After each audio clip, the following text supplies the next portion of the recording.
Mahi agriculture દ્વારા મિત્રો આજ આપણે વાનનું ડિફરન્શિયર ફિટિંગ કરવાનું છે। જે આપણે આગળના વિડીયોમાં ક્રાઉન પિનિયન કઈ રીતના સેટિંગ કરવા એ જોયું હતું। હવે આપણે આજ કઈ રીતના ફિટિંગ કરવું એની માહિતી લઈશું, તો વિડીયો ઠેઠ છેલ્લે સુધી મિત્રો જોજો।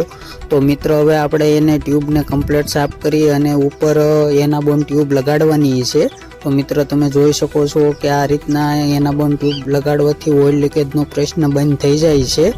વિડીયો ગમે તો લાઈક કરો, શેર કરો, ચેનલને સબસ્ક્રાઈબ કરો।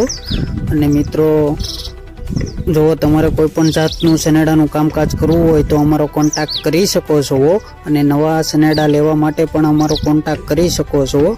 તો મિત્રો તમે જોઈ શકો છો કે હવે આપણે આ બોથાને છે ને કમ્પ્લીટ ટ્યુબમાં બેસાડવાનો છે। તો તમે જોઈ શકો છો કે કમ્પ્લીટ સીધું એને બેસાડી દેવાનો છે, અને ત્યારબાદ આપણે ફરતા બોલ એના ફિટિંગ કરવાના છે, અને ઉપરનો ભાગ કમ્પ્લીટ મેળવી નાખવાનો છે। વિડીયો ગમે તો લાઈક કરો, શેર કરો, ચેનલને સબસ્ક્રાઈબ કરો, અને તમારે જો કોઈ પણ જાતનું કામકાજ હોય તો અમારો કોન્ટેક્ટ કરી શકો છો।